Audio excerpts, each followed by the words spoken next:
Mic কাজ করছে না। আমরা আবারও মাইক বিভ্রাটের শিকার হয়েছি।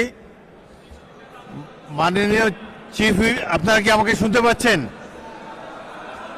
আপনারা আমাকে শুনতে পাচ্ছেন না। এখন মুলতবি করে দিই কতক্ষণের জন্য।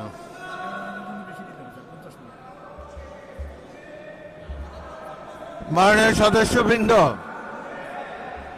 স্পিকারে মাইক কাজ করছে না, আপনাদেরও মাইক কাজ করছে না। এই কারণে 40 মিনিট বিরতি দেওয়া হলো। ইতিমধ্যে নামাজের টাইম হয়েছে না,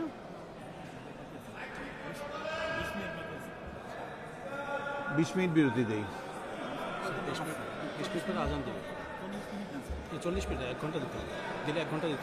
মাননীয় সদস্যবৃন্দ, আজানের 20 মিনিট বাকি এবং এই মাইক রিপেয়ার করার জন্য আরো 20 মিনিট, মোট 40 মিনিট সময়ের জন্য অধিবেশন মুলতবি করা হলো।